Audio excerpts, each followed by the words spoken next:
Or play the third position or center, or I guess the most common thing that we're starting to kind of call it is like the runner position.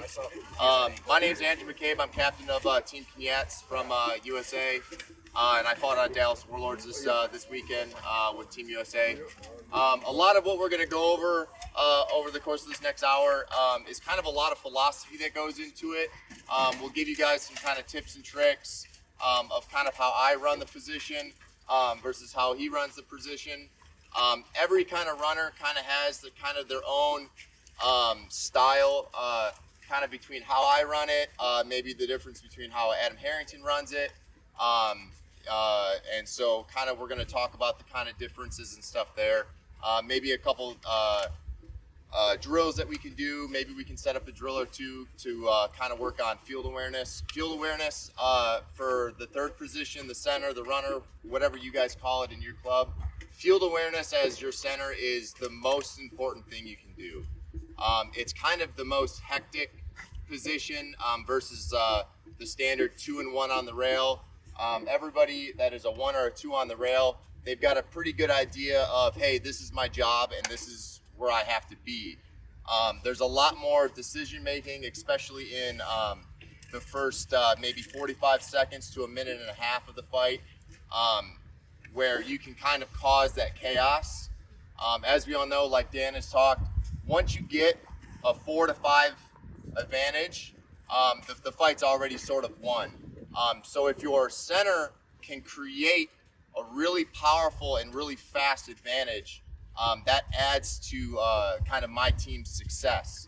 And it's going to depend on your team dynamics and working as a team and understanding how each one of your members on your team play to everybody's strengths. If you want to play, let's say you have a very successful center, maybe you guys want to play to that strength. You know, Dominus is a very, very, very strong team when it comes to wrestling. Every person on their team is a very strong wrestler, so they play a very one-on-one game. It's a very European 1 versus 1, right? And then sooner or later, somebody's going to win a fight, and then you get a 4-on-1, then it's kind of all downhill from there. Versus in the States, a lot of guys are about my size. We have some bigger guys on the team, so we have to kind of change it up. We have to rely on getting one of those takedowns fast and stuff like that. So as playing as a center, being the visually aware is understanding that you have to be the one to make a decision.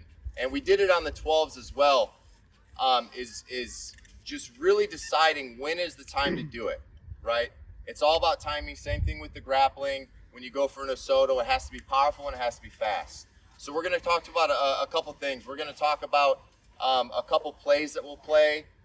When it comes to feinting, how to get into the backfield, right, and get that big sweep around the backfield. Obviously, you have to have speed. You have to be good on your feet, especially when you're fighting in this stuff. And so we'll talk a little bit about that. If you want to introduce yourself and a little bit about what you'll talk about. Hi, everyone. My name is Baptiste. I'm part of Frog Trolls. Been doing this for way too long.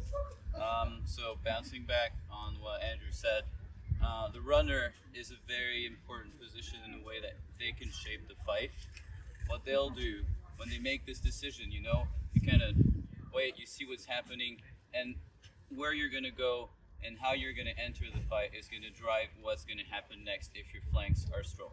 So there's a lot of decision making involved, and you really have not to rush yourself and think through your actions, what you're going to do and how you're going to help. One of the major points, which I think is essential for every fighter, not only runners, but mostly for runners, is this is teamwork. You may be small, so you may not be able to out-wrestle big guys. So you got to think in a team and how you're going to assist your teammates and work on it together. Anything? Yeah, no, that's really right. I've also learned that if you are a runner, it is important that you're going to have to put some size on. You're going to want to get some strength so that you can generate that power. A lot of what we do and a lot of what I do comes from that momentum. So let's go into cross-checking, just the general concept of cross-checking. Whether you're using an axe, a sword and a shield, or whatever it is. I find an axe, a short axe like this, for me works really well. That's something for you guys to play with. He likes to run with the sword and the shield. But a lot of stuff that I saw this weekend, and it kind of goes along the lines with what Dan was talking to for positioning and how we cross-check. Obviously, can I borrow? Hey, Dan, or never mind, I'll use Joe. You know, so if they're fighting and they're on the rail, you know, just like how Dan was talking, you know, me cross-checking him into the rail is no good, you know, because I'm just pushing him into the rail. Or if they're fighting, you come back up here, as like you guys are wrestling, right? And me cross-checking, you know, if he's out here and I'm cross-checked from this side, I just push him into him. You know what I mean? Right, or you got the rail. So what we work on a lot is when we work on that first big rotation when I get into the backfield, is my 1 and the 2. Normally our 1 and our 2s play very tight, right? We play really tight because you're looking for that. And this is a very strong position, especially I had my feet wrong. This is a very strong position. We're fighting over top of each other. We have each other here to fight, right? Now, if your team has a very skilled runner, you want to try to pull their 2 off of their 1. You want to give your guy the opportunity to get that cross check, right? So as a 2, you can fight a little bit more out here. Now you have to be very field aware and know what's going on in the field all the time so that they don't get into your backfield. But your idea is to try to, as a team, pull people away from the rail to give your guy a check, okay? Now when we check, if we're using a 2-handed axe, right, what I see a lot of the time is I just see kind of like a, right? And they just hit very flat, and then they kind of drive their body onto them. And if that happens and it works, let's say he goes down and my body just kind of follows, now I'm continually, body's on the ground, and I'm going to stumble over that fighter. Great, you got a takedown, but it doesn't do anything because now you're going down with him, okay? So when you cross-check, you want to make sure that you're driving up. Because if I just drive forward, right, or maybe a lower back, he's going to kind of arch his back and he can kind of walk his way out of it, right? If I hit him in the upper back here and I drive forward, his body's going to drive forward, and then he's got a lot of weight. You get the helmet and the body forward, okay? So that's a big one, is really driving up and then across. And then the way that you want to get out of his way is you have to learn, boom, and then take a step out. Don't follow through with that check because you'll end up going down with them when you stumble on the body. Especially as a smaller fighter, you have to use that momentum, right? Maybe as a bigger fighter, you can kind of maybe stop and get that big hit. But as a smaller fighter, you need that momentum to drive. And if you have too much of it or you don't use it correctly, then you end up going down with them. On the check, I know a lot of you guys like really aesthetically pleasing stuff. So when if you're able to throw a front kick, you can. If you're gonna throw a front kick, just backwards. If you're gonna be able to jump and kick, don't do it in the back. This is gonna be worthless. He's just gonna move forward, and it's not gonna do anything to him. If you're gonna kick in the lower back or on the hip. On the hip, it will just make him bend over and just kind of kneel down. The only time I throw one of those kicks is a hip, is only when they're in the middle and not on a cross of the rail. They have to be here because then it gets their hips underneath the rail, and then their teammate can then continue to head rip down, okay? So let's go over what do you do as a runner when you have a position where 2 guys are fighting and there's nobody to cross-check in the field. What's up? Sorry, just a quick question before you move on from Yeah. this. When you check someone in the back, would you aim for like the head No. or the shoulder? Or the Yep. No, so when I cross-check in the back, I'm looking right here, right underneath where your pauldrons sit, right? You want to get right underneath that shoulder blade, so it lifts them up and drives them forward. If you just drive them forward, they can normally run out of it, or you'll see a guy, he'll hit, and then he'll kind of like, okay, cool, and then he kind of runs towards the list, right? And it all comes to angles too. You know, you got to make sure you're not checking him into a teammate, into a, another one of his teammates, your teammate, or into a rail, right? right? It's kind of wasted energy.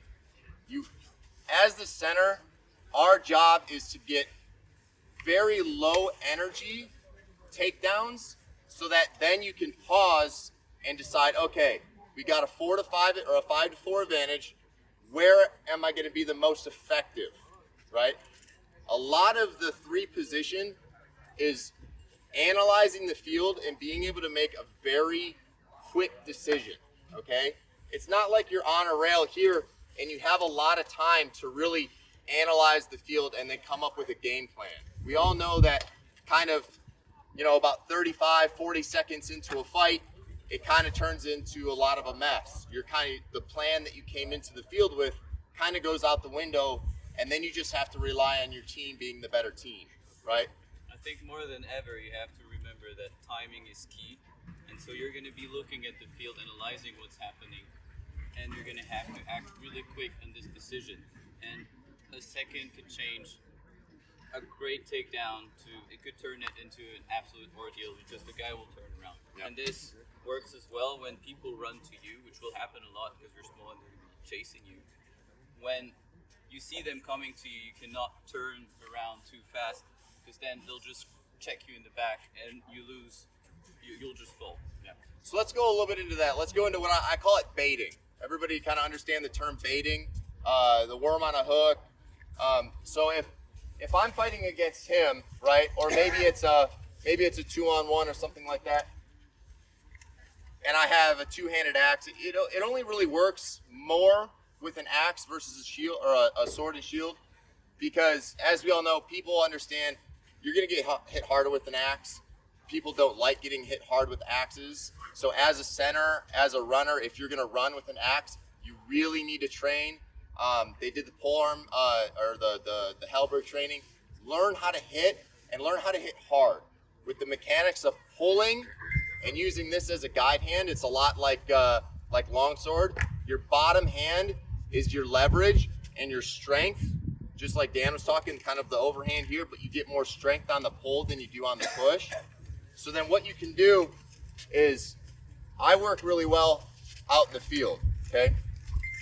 So if I'm baiting somebody, I'm going to want to make sure I get big hits, right? So that they want to lunge at this axe. Everybody wants to grab onto the axe and say nope, and then they try to underhook it or something like that to take it from you. So what we'll do is we'll go over 3 different variations of what I do with an open field throw. When I get somebody to lunge at me, or if I get somebody to kind of run at me, okay? There's 3 variations with the axe that I use. If he runs at me, I'm going to use this. Everybody see this? I use this as leverage, or I'll get this axe hook in. I like using small heads versus big heads. Small heads, it produces a lot more power on the hit in a smaller area, and I get a little bit of a better hook than the big bearded axes. So as he runs at me, I'm going to use this as a weapon, as an extension of my arm, and I'm going to grab this, and then I'm going to step over, and I'm going to toss him, okay? That's your pretty standard kind of a Soto, or whatever they call it on the rail when you get somebody, and it's a pretty simple throw, right? It works exactly the same with the weapon, with a falchion or an axe. What's going to happen is when he's going to come to you to kind of grab your head, you're going to leave your falchion on your shoulder and then get it around like that. And so this way you really have to push a little and then just throw your hip. Yep. The second variation is kind of weird. Is I'm going to step off of his plane of travel, and this all comes down to timing, okay? Timing is the most important thing in this aspect. Is when he's coming at me, I'm gonna cross step him, and I'm gonna let this back leg just drag. So he comes, I'm gonna step, and I'm just gonna drag that leg around, and I'm gonna go for those feet, okay? Now even if he hits that, so let's say he goes, boom, right? And he stumbles, right? Where am I in correlation to him stumbling that way? Now I'm behind him, and I've got a very steady boom. Now I can chase after him and if he's stumbling, I can finish that stumble, okay? That happens quite often. They'll kind of catch their feet if they're good on their feet, and then you just kind of get after them with that. A variation of this is a lot more simple. You don't need to run around and turn around. You just sidestep a bit, and then you'll either tumble on your leg and stand up. You can turn around really quickly because you're just basically doing a side lunge, and then you can turn around, or you'll just clearly fall because he's hit you right there. When you do this, it's quite important to keep your weapon close to you so that he doesn't kind of grab your arm. Yeah. The last and final variation is sort of like that. Is what I'm going to do is I think it's called the sasai in judo. Is it's just a front leg pop. So as he comes towards me, instead of using this head to wrap on this arm, I'm going to use this hand and I'm going to tuck it under here, and I'm just going to step. Okay. And when I'm stepping, I'm looking to catch the bottom of my foot right about on his heel, or the space between the top of his foot and his ankle. So as he comes to me, I'm going to step, rotate him, and throw him off that way. Once again, if he's able to stumble out of that throw, I can then continue behind him, and I'm behind him, and I can cross-check him then there. Okay? So let's talk about a little bit of things that I do with the team on field awareness. Okay? And a lot of this with your team is going to come down to communication and being able to audibly hear people calling for help. So what I'll do is sometimes, if you'll stand there, Joe, if you'll stand there, if I could get one more person to like stand over here. Now, what we do in the club sometimes, and you can do this in a big field, you don't need a gym, you don't need anything for this, and they'll be spaced out maybe across the field, right? 10, 20 meters between each other, and I'll have a 0 spot. And then I'll have the fighter start down here. And what you'll do is he'll be red, maybe green, maybe yellow, maybe 1, maybe 2, maybe 3, however you guys want to differentiate the difference between the 3. And what you'll do is you'll have a guy here, and you'll strike, and you'll strike, and you'll strike, and then you'll hear an audible break. So then you'll turn, and you'll run.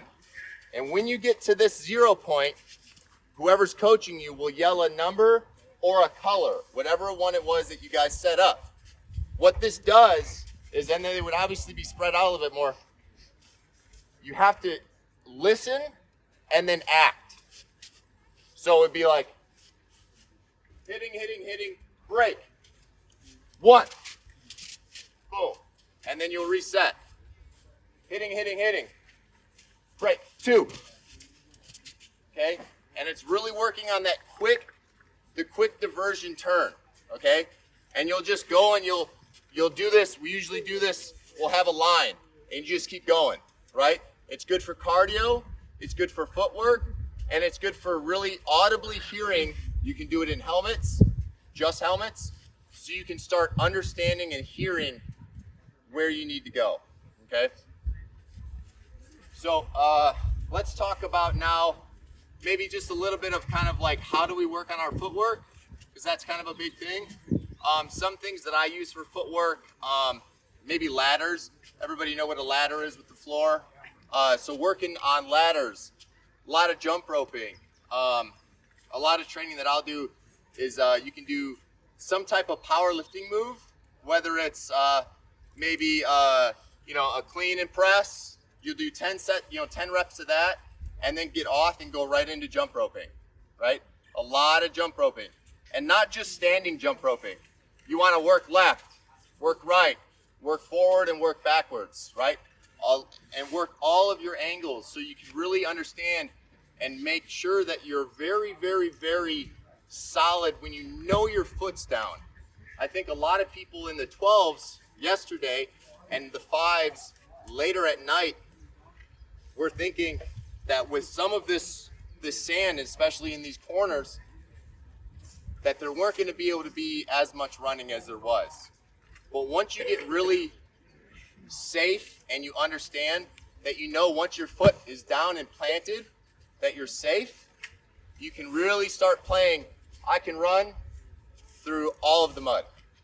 It gets a little bit slicker, but you can learn how to do it. So it doesn't matter what you play in, whether it's grass, sand, dirt, because you never know what it's going to be when you get to a tournament.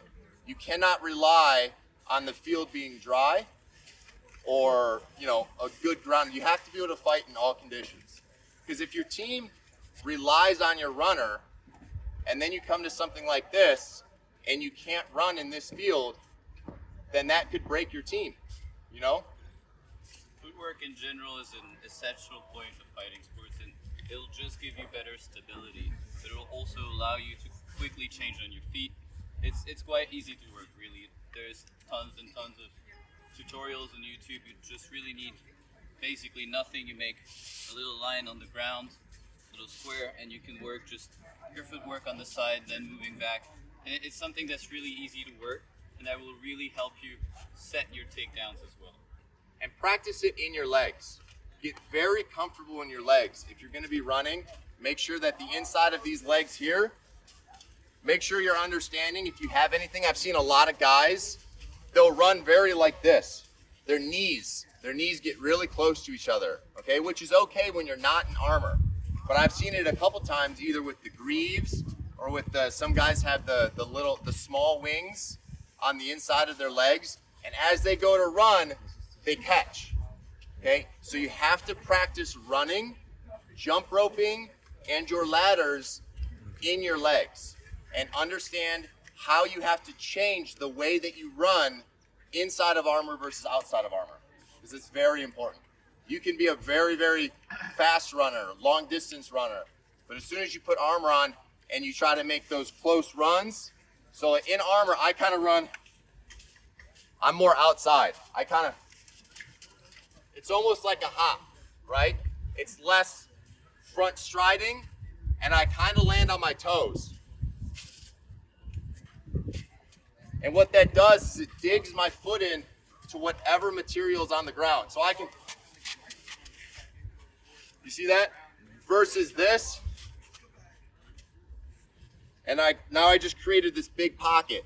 That's a good way for me to get stuck and twist a knee, right? Or I can't pivot. So let's say I'm going. Now to pivot this way, because I need to make that break, I'm in the sand. Versus I get a lot more turn on the toes, okay? So learning how to run on the toes is really, really, really important.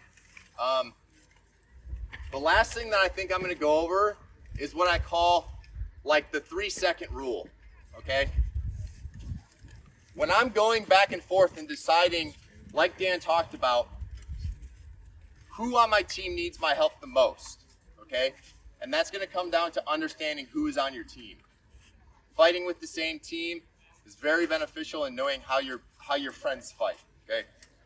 So if I see, maybe it's Dan, a one-on-one, and Dan's here, okay?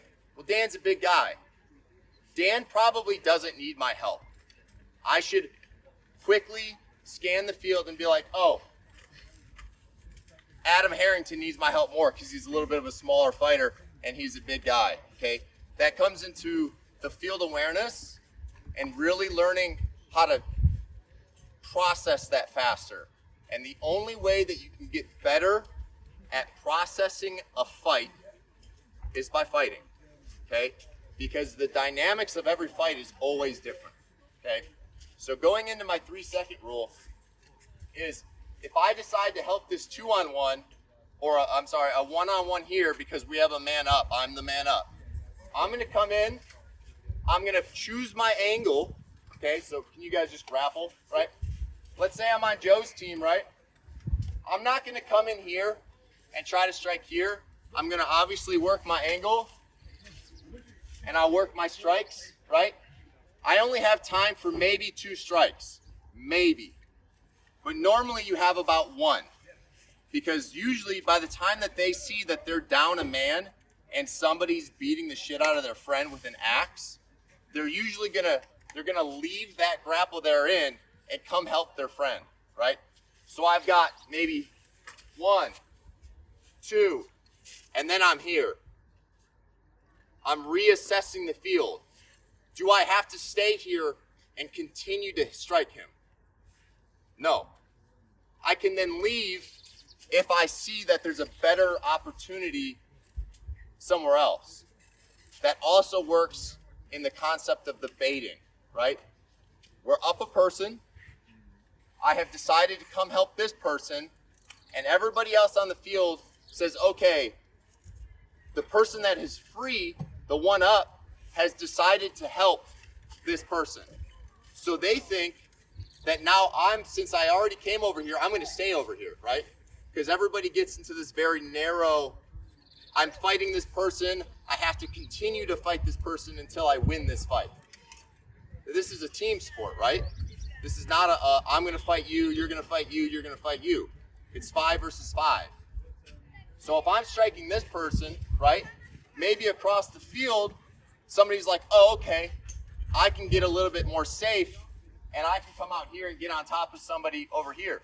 So then I'm like, cool, he just came off of the rail. He's no longer safe. So then I can break and go to the other side of the field or down the rail and change, okay? As your team should get more and more reliable, training, learning over time, decision making also comes down to where can you be the most useful. In that case, remember that you don't need to rush into things. Just look around, scan the field. You see, okay, my guy is fighting this big guy here, but I cannot really help. And then this guy here is in a little bit of a more uncomfortable position. So what you're going to do is you're just going to run there, try to do your takedown, and then just step back, look around, assess the situation, and see what you can do next. Coming back onto just 3 seconds. You don't need to just get stuck. Don't get, specifically as a runner, don't get this tunnel vision, because this is really what's going to screw you over. If you're not a runner and you do have a runner on your team and you guys want to play to your runner's strengths, it is up to you guys to create those small moments to give that runner the ability to make something happen. So if me and Joe here are wrestling, right, and my guy has a guy out, and I see that my runner's free, the most advantageous thing for me to do would be to, once again, just like Dan talks, we always want to lock this shoulder, right? And I'm going to turn him here. I'm going to open his back, and if I see my runner's now here, I can push him off me, right? Because then he either wants to re-engage, or he might, with his back towards the field, if I can pull him from the rail and get his back towards the field, he can't see where my runner is. Now he's lost view. Sometimes what we'll do is if we're in a corner on a rail and I got Joe here, I'll cross face him. So I'll cross here, or I'll put a gauntlet in his face and I'll try to push a head up, right? I'm trying to remove his ability to find my free guy, right? And that's just playing into the strengths of if you have a good runner. Anybody have any questions on any of that? Do you have any tips when it comes to armor? Like which pieces you think are worth being titanium? Yeah. How much? Do you have any ideas for weight? For weight? Because I, for example, struggle with just how heavy my armor generally is. And I'm just curious whether you have any tips for what to replace. So I do run, my kit personally is all titanium, because I know that my job, and it changes in the 12s, maybe in the 30s, my job, I'm not the big guy on my team. I'm not going to sit there and just let somebody beat the crap out of me with an axe. I'm not built for that, and I didn't build my equipment for that. I built my equipment to suit what I'm best at, right? Which is movement. That's why I do have articulated legs, but I have floating arms, okay? But if you have floating legs, it actually gives you a little bit more, but my articulated legs just fit me very well, and I've used them for a long time. But I have switched to floating arms because I get a little bit more mobility, right? So we're looking for mobility, maybe some weight, Obviously, I run a wolf rib, but you can get just as good a vision in nasals or the cross bassinet with the chainmail. And then you don't need these big, tanky helmets if you don't plan on sitting there and being like the tank for your team. I would say armor depends on your personal style and your personal preference. I know I run hardened steel arms because I do get hit a lot on the shoulders and the biceps, which are places I know I'm not really, those are not my strong point, right? So this is where I defend myself, but my legs are titanium, I don't have a protection in the back. You just gotta commit to the role you're choosing and how you use what you choose as armor, right? I cannot decide to just, hey, I'm gonna run into this pack and get beaten up by this dude because I'll freaking die, right? So you gotta really choose the armor that suits how you fight and then really commit to it. Let's talk just really quick a little bit about kind of decision making, okay? And where decision making can make a really big impact. One of the fights we had, their number 3 decided after they saw me getting into the backfield that he was just gonna not let me go anywhere, right? This is kind of something that happens quite often. Once you see that somebody's doing something that you don't like, you're like, hey, your job now in this next fight is just control that person. You know, maybe when you fight Australia, your job is just to control Colin, right? Because Colin's a very strong, influential, right? But if you can neutralize their strength and rely on the rest of your people to work, then you can have a hand up. So if you're the person, maybe a runner that's going to be neutralized, you have to use that as your advantage, okay? You have to understand that that person now has a job, and you have to make their job very difficult, right?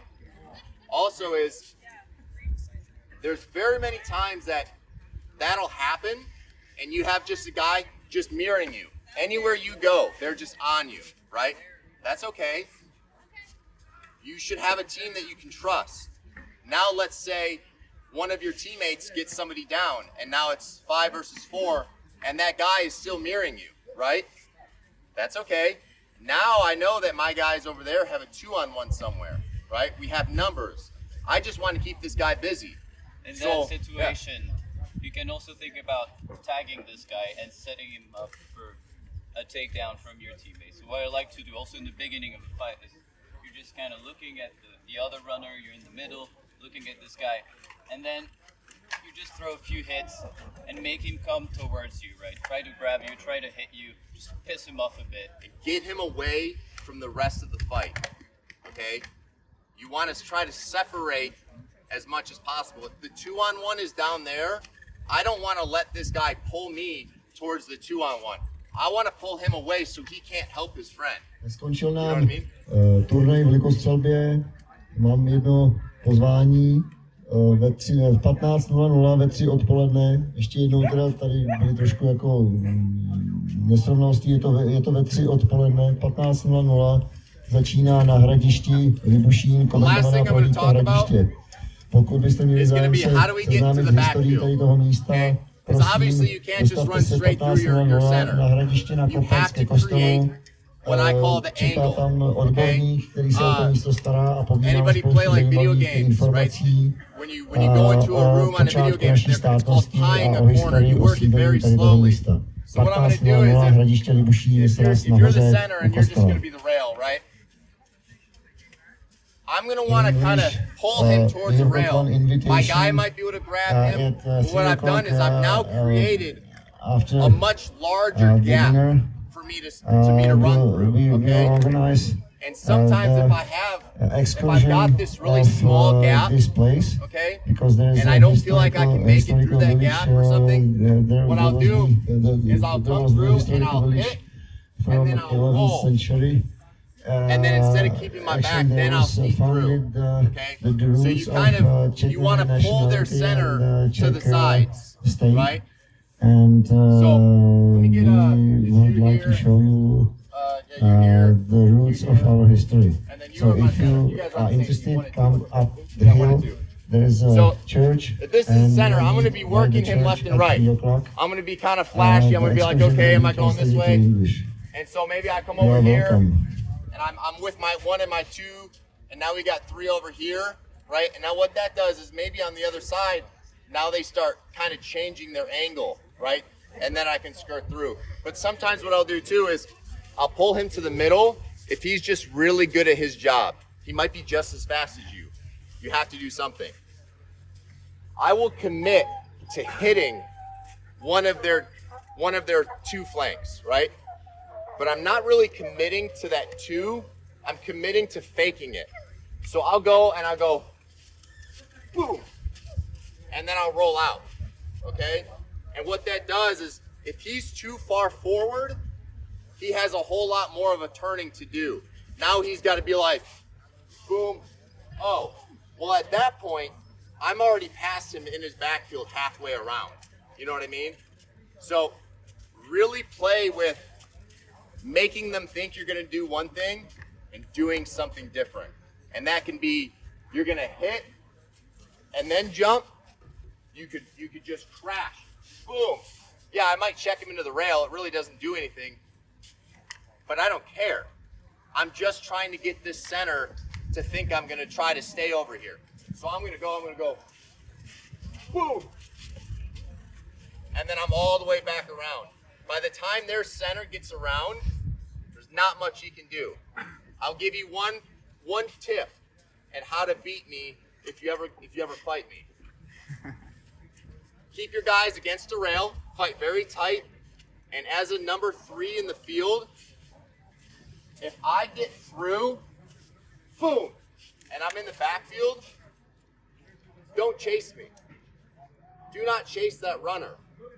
Go straight to defending your number 2s, right?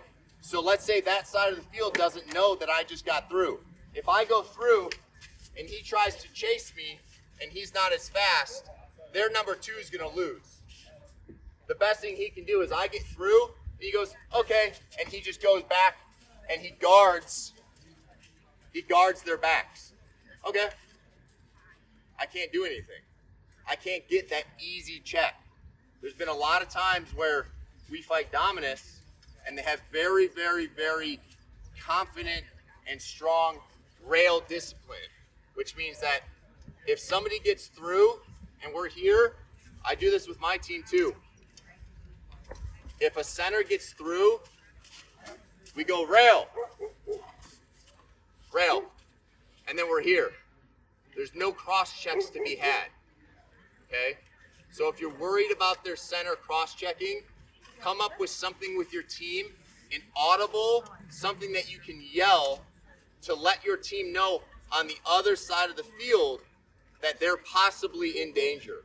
Once again, this is a team sport. Let's look out and make sure that our friends and our fighters on the other side are protected, right? Because the last thing you want to do is lose a fight because people weren't paying attention, okay? You got anything else to add? Last thing I would add is there is a very easy way to gain advantage right at the beginning of the fight. And this is, alright, you come here. So let's say he is the runner and these are my number 1 and 2. And what I'm going to do, again, is I'm going to fight him a little bit. I'm going to try to piss him off. Just try to make him a little bit angry so he comes at you. And then I'm going to step back. And this is going to open for a not runner to run and tank him. So this works almost every time. It's really easy to do. It's really low effort. And then this guy can just go back to his position, beat this dude up again. And here we go. You have an advantage. And you as a runner have taken care of the other runner. So no one to tag you and you got the advantage.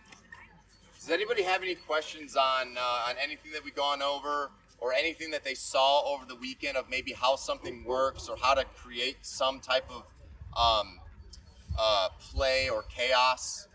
Where do you get your stamina? Honestly, so I went from just powerlifting, right? Lifting really heavy and trying to get some muscle mass to try to put on the weight. It's something that everybody's going to have to work on themselves.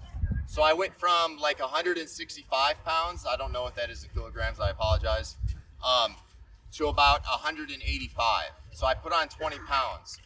But the most important thing for me was to make sure that I put on weight but you have to keep your speed, right? So I got to like 190-ish, a little bit over 190, and I was like, man, like I feel really heavy, and I felt like I was getting slower. And I was like, well, I can't get slower, so I had to get a little bit smaller again so I can get a little bit faster. There's a balance, you know. Now, some people that are really good at Craig Ivey. You know, Craig Ivey's a big guy, but he's very fast on his feet and very light. You know, it's all up to you. How much weight can you carry with your equipment? Because that's going to add, 65 to 80 pounds, So play with it. Put some weight on, strength train. I do a lot of maybe interval running where it's kind of jogging, like a minute of jogging, 2 minutes of sprinting. And then you're back down to jogging. And then you're back up to 2 minutes of sprinting. Or doing the shuttles back and forth really fast. I've kind of pure strength as a runner is not always going to help you. Now, if you're Dan Krug size and you're not running anywhere and you can rely on that strength, like if I'm going to head rip Joe, if he's around and I'm going to head rip, and I do what Dan talks about. I don't underhand. I make sure I never move this hand. This upper hand always stays backwards, and my right side is my stronger side. So when I come in on Joe here, this is my stronger side. So I'm going to pull and I'm going to rotate towards the rail. Okay. As a smaller person, something you can do for some leverage for head rips, especially against taller fighters, is once I get on Joe, right? Maybe I'm up here. Like I just don't have the power to pull him back. Now I'm going to come up and I'm going to get this knee into his hip. And now so I can really get in there and I'm going to lean back with it. I use my knee. That gives me more leverage, a little bit more power against the bigger fighters. Anybody else? Cool. Well, I hope to see all you guys in the next Buhurt League Worlds. And hope you guys are faster than me next time.